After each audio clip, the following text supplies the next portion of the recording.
58 വയസ്സിൽ നിന്ന് 60 വയസ്സാക്കി ഉയർത്താനുള്ള ഈ നീക്കത്തിനെതിരെ ശക്തമായ പ്രതിഷേധം ഉയർന്നപ്പോൾ അത് പിൻവലിച്ചതാണ്.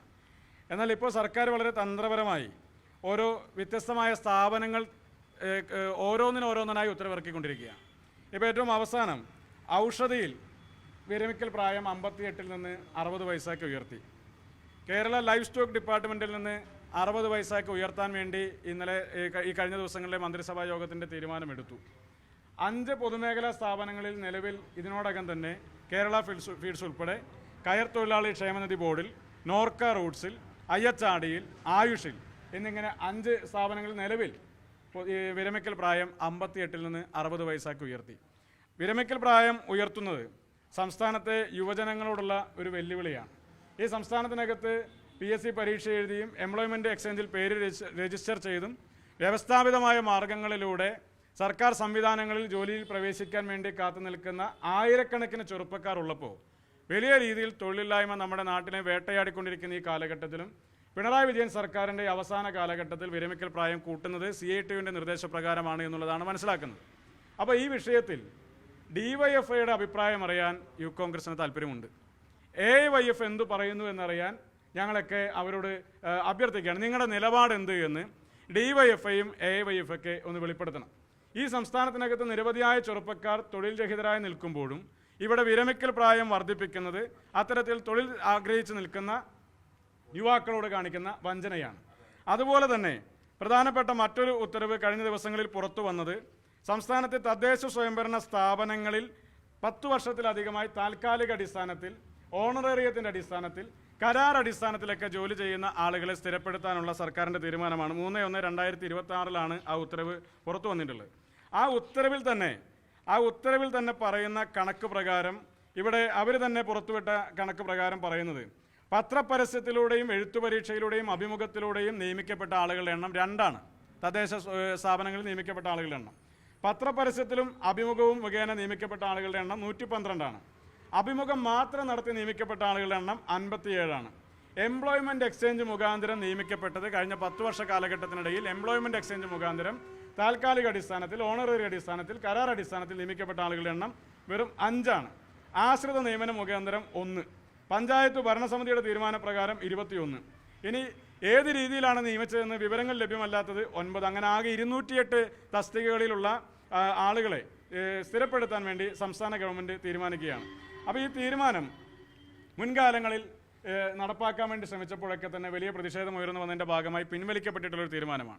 എന്നാൽ ഈ തെരഞ്ഞെടുപ്പ് അടുത്ത് നിൽക്കുന്ന ഘട്ടത്തിൽ അവസാന സമയത്ത് വരുമ്പോൾ ഇങ്ങനെ തീരുമാനമെടുക്കുന്നതിൻ്റെ ഭാഗമായി ഒട്ടേറെ തസ്തികകളിലുള്ള നിയമനങ്ങൾ ഈ സംസ്ഥാന ഗവൺമെൻറ് അവിടെ ഫില്ല് ചെയ്യാൻ വേണ്ടി തയ്യാറാകുകയാണ്.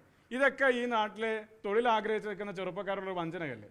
ഈ ഗവൺമെൻറ് അവസാന കാലഘട്ടത്തിൽ നടത്തിക്കൊണ്ടിരിക്കുന്ന ഒരു കടുംവെട്ട് ആലോചിച്ച് നോക്കൂ. എത്രയോ ചെറുപ്പക്കാരാണ് PSCയുടെ പരീക്ഷ എഴുതി റാങ്ക് ലിസ്റ്റിൽപ്പെട്ട് പേരുൾപ്പെട്ട് കാത്തിരിക്കുന്ന ആളുകളുള്ളത്. സർക്കാർ നിരന്തരമായി നമ്മളെ കബളിപ്പിക്കുകയാണ്. നിരന്തരമായി പറഞ്ഞുകൊണ്ടിരിക്കുന്നത് ഇവിടെ PSCയിൽ ഏറ്റവും കൂടുതൽ നിയമനങ്ങൾ നടത്തുന്ന സംസ്ഥാനം കേരളമാണ് എന്നുള്ളതാണ്.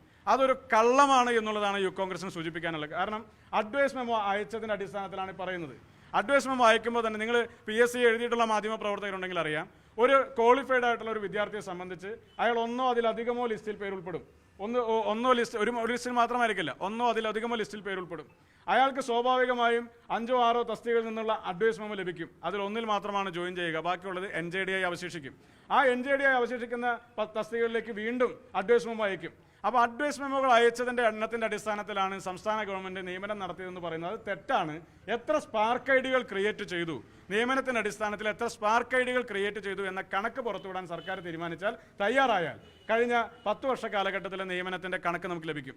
മറ്റൊന്ന് പറയുന്നത് മറ്റ് സംസ്ഥാനങ്ങളെക്കാൾ കൂടുതൽ നിയമനം നടത്തിയത് കേരളത്തിലാണ് എന്നുള്ളതാണ്. മറ്റ് സംസ്ഥാനങ്ങളിൽ എല്ലാ നിയമനങ്ങളും PSC അല്ല നടത്തുന്നത്. തമിഴ്നാട്ടിൽ ടീച്ചേഴ്സ് നിയമനം നടത്തുന്നത് ടീച്ചേഴ്സ് ട്രെയിനിങ് ബോർഡാണ്. കർണാടകയിൽ KSRTCയിൽ നിയമനം നടത്തുന്നത് അതുമായി ബന്ധപ്പെട്ട ബോർഡാണ്.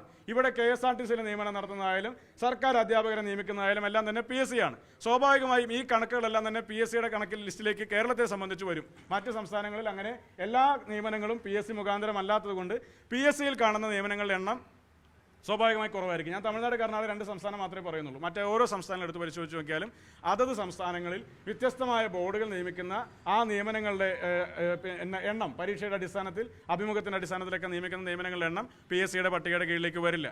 ഇവിടെ ലാസ്റ്റ് ഗ്രേഡ് തസ്തിക മുതൽ ഉയർന്ന റാങ്കിലേക്ക് വരെയുള്ള ഉയർന്ന തസ്തികയിലേക്ക് വരെ PSC നിയമനം നടത്തുന്നതുകൊണ്ടാണ് ഈ എണ്ണം കാണുന്നത്. എന്ന് വെച്ചാൽ അതിനർത്ഥം സംസ്ഥാന ഗവൺമെൻറ്റാണ് ഏറ്റവും കൂടുതൽ തൊഴിൽ നൽകുന്നതെന്ന് അതിനർത്ഥമില്ല എന്ന് തന്നെയാണ് യൂത്ത് കോൺഗ്രസ് വ്യക്തമാക്കാൻ വേണ്ടി ആഗ്രഹിക്കുന്നത്. അപ്പോൾ വിരമിക്കൽ പ്രായം വർദ്ധിപ്പിക്കുന്നതിൽ DYFIയും AYFും അഭിപ്രായം പറയണം.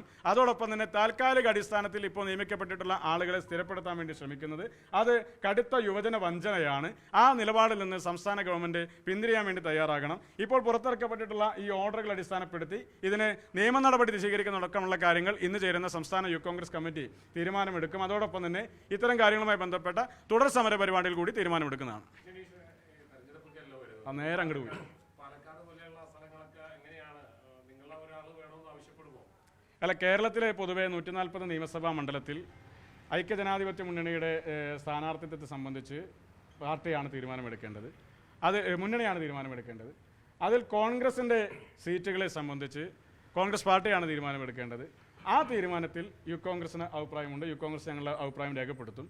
സ്വാഭാവികമായും ഉദയ്പൂർ സമ്മേളനത്തിൻ്റെ തീരുമാനം നടപ്പാക്കണമെന്നുള്ളതാണ് ശ്രീ രാഹുൽ ഗാന്ധിയുടെ നിർദ്ദേശം രാജ്യത്തെ എല്ലാ സംസ്ഥാനങ്ങൾക്കും ഉണ്ടായിരുന്നത്. ഇവിടെ കേരളത്തിനകത്ത് ആ തീരുമാനം നടപ്പാക്കാൻ വേണ്ടിയിട്ടുള്ള ശ്രമം ഉണ്ടാകുമെന്ന് പ്രതിപക്ഷ നേതാവ് തന്നെ കഴിഞ്ഞ ദിവസങ്ങളിൽ വ്യക്തമാക്കപ്പെടുകയുണ്ടായി.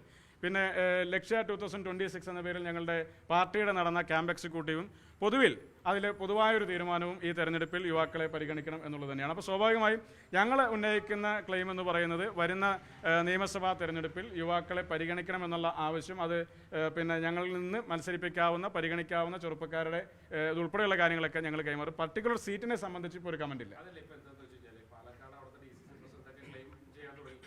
അല്ല, അത് മാധ്യമങ്ങളിൽ വന്ന വാർത്തയാണ്. അദ്ദേഹം ഏതെങ്കിലും ഒരു ചാനലിന് മുമ്പിൽ അദ്ദേഹം വന്ന് പറഞ്ഞിട്ടില്ല ഞാൻ ഇന്ന സീറ്റ് ക്ലെയിം ചെയ്യുന്നു അദ്ദേഹം വന്ന് പറഞ്ഞിട്ടില്ല. അതൊരു സ്കൂപ്പായിട്ട് വരുന്നതല്ല. അതിനൊരു ഹൈപ്പോത്തറ്റിക്കലായിട്ടുള്ള മറുപടിക്ക് ഞങ്ങളിപ്പോൾ നിൽക്കാൻ നിൽക്കുന്നില്ല. അല്ല, കേരളത്തിനകത്ത് വിജയസാധ്യതയുള്ള സീറ്റുകളിൽ പിന്നെ വളരെ കൃത്യമായ പ്രാതിനിധ്യം റെപ്രസെൻറ്റേഷൻ യുവാക്കൾക്കുള്ള റെപ്രസെൻറ്റേഷൻ ഞങ്ങൾ ആവശ്യപ്പെടും. അത് വിജയസാധ്യതയുള്ള സീറ്റുകളും വളരെ ടൈറ്റ് ഫൈറ്റുള്ള സീറ്റുകളും അതോടൊപ്പം തന്നെ ഒരു ചലഞ്ചായി ഏറ്റെടുക്കാൻ കഴിയുന്ന സീറ്റുകളും ഉൾപ്പെടെയുള്ള കാര്യങ്ങളിലൊക്കെ തന്നെ യൂത്ത് കോൺഗ്രസ് അതിൻ്റെ അഭിപ്രായം രേഖപ്പെടുത്തും. അത് പാർട്ടിയുമായി ചർച്ച ചെയ്യും. അതൊക്കെ ഞങ്ങൾ കമ്മിറ്റിക്ക് ശേഷം പറയുന്നത്. ഞാനിപ്പോൾ കമ്മിറ്റി തുടങ്ങുന്നതേ ഉള്ളൂ. തദ്ദേശ സ്വയംഭരണ സ്ഥാപനങ്ങളിലേക്ക് നടന്ന തെരഞ്ഞെടുപ്പിൻ്റെ ഒരു പ്രത്യേകത സംസ്ഥാനത്തിനകത്ത് യൂത്ത് കോൺഗ്രസ്സിന് പ്രാതിനിധ്യം തന്ന എല്ലാ സ്ഥലങ്ങളിലും ശക്തമായ വിജയം ഞങ്ങൾക്കുണ്ടായി. ഇപ്പോൾ കൊല്ലം ജില്ലയിലെ പിന്നെ നമ്മുടെ മയ്യനാട് പഞ്ചായത്ത് അവിടെ 6 സീറ്റുകളാണ് യൂത്ത് കോൺഗ്രസിൻ്റെ ഭാരവാഹികൾക്കായിട്ട് നീക്കിവെച്ചത്. ആ പഞ്ചായത്ത് നിന്ന് കോൺഗ്രസ് ഭരിക്കുകയാണ്.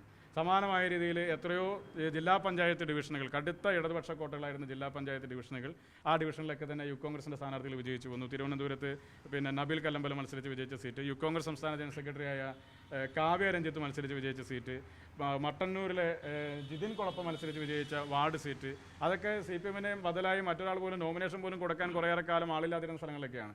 അപ്പോൾ അങ്ങനെ കടുത്ത ഇടതുപക്ഷ കോട്ടകളായ എത്രയോ സീറ്റുകളിൽ ഈ തെരഞ്ഞെടുപ്പിൽ യൂത്ത് കോൺഗ്രസിൻ്റെ ചെറുപ്പക്കാർ മത്സരിച്ച ഇടങ്ങളിലൊക്കെ വിജയിച്ചു. അപ്പോൾ അതൊരു ചുവരെഴുത്ത് ഇവിടെ പാർട്ടി നേതൃത്വത്തിൻ്റെ മുമ്പിൽ വളരെ കൃത്യമായി തന്നെ ജനങ്ങൾ ഒരു ചുവരെഴുത്ത് നൽകിയിട്ടുണ്ട്. പുതുമുഖങ്ങളെയും ചെറുപ്പക്കാരെയും ഒക്കെ സ്ഥാനാർത്ഥിയാക്കി മത്സരിപ്പിച്ചാൽ അത് ഏറ്റെടുക്കാൻ ഈ നാട്ടിലെ ജനം തയ്യാറാണ് എന്നൊരു സന്ദേശം കോൺഗ്രസിനുണ്ട്. അത് കോൺഗ്രസ് ഉൾക്കൊള്ളും.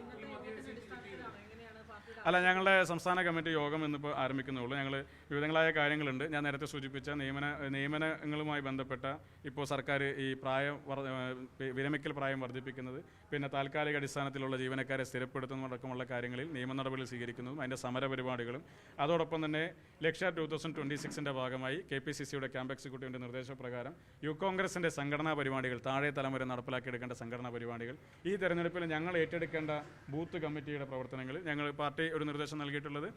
പിന്നെ C ക്ലാസ് ബൂത്തുകൾ എന്ന് ഐഡൻറ്റിഫൈ ചെയ്യുന്ന ബൂത്തുകളിൽ യൂത്ത് കോൺഗ്രസിൻ്റെ പ്രത്യേകമായ പ്രവർത്തനം വേണമെന്നുള്ളതാണ്. അപ്പോൾ അതിനനുസരിച്ച് സംസ്ഥാന യൂത്ത് കോൺഗ്രസ് കമ്മിറ്റിയുടെ ഭാരവാഹികളെ അതിലേക്ക് വിന്യസിക്കാൻ വേണ്ടിയിട്ടുള്ള തീരുമാനമാണ് ഇന്ന് സംസ്ഥാന കമ്മിറ്റിയിൽ എടുക്കുക. അപ്പോൾ അത്തരത്തിലുള്ള സംഘടനാ പരിപാടികളുണ്ട്. അതോടൊപ്പം തന്നെ സമര പരിപാടികളെ സംബന്ധിച്ചും തീരുമാനമെടുക്കാനുണ്ട്. സെക്രട്ടേറിയറ്റ് മാർച്ച് ഉൾപ്പെടെയുള്ള തീയതി തീരുമാനിക്കായിട്ടുണ്ട്. അപ്പോൾ അത്തരം കാര്യങ്ങളൊക്കെയാണ്. അത് കമ്മിറ്റിക്ക് ശേഷം ഞങ്ങൾ പ്രഖ്യാപിക്കും. അല്ല, അത് സ്വാഭാവികമായിട്ട് അങ്ങനെയാണല്ലോ. ഇപ്പോൾ നമ്മളൊരു റെപ്രസെൻറ്റേഷൻ ആണല്ലോ, ചെറുപ്പക്കാരുടെ ഒരു പ്രാതിനിധ്യമാണ്. പ്രാതിനിധ്യം എന്ന് പറയുന്നത് സ്ഥാനാർത്ഥിത്വത്തിലെ പ്രാതിനിധ്യമല്ല ഞങ്ങൾ ആവശ്യപ്പെടുന്നത്. അത് യുവാക്കളുടെ പ്രാതിനിധ്യമായാലും വിവിധ സോഷ്യൽ സെക്ടറിൽ പാർശ്വവൽക്കരിക്കപ്പെടുന്ന കമ്മ്യൂണിറ്റികൾക്ക് നൽകപ്പെടുന്ന പ്രാതിനിധ്യമായാലും 2026 കേരളം ഭരിക്കാൻ പോകുന്ന മുന്നണി എന്ന നിലയ്ക്ക് ആ പ്രാതിനിധ്യം നിയമസഭാംഗത്വത്തിൽ ഉണ്ടാകണം എന്നുള്ളതാണ് യൂത്ത് കോൺഗ്രസ് സ്വാഭാവികമായിട്ട് ആവശ്യപ്പെടുക. കൂടുതൽ വാർത്തകൾക്ക് News 18 Keralam YouTube channel subscribe ചെയ്യുക.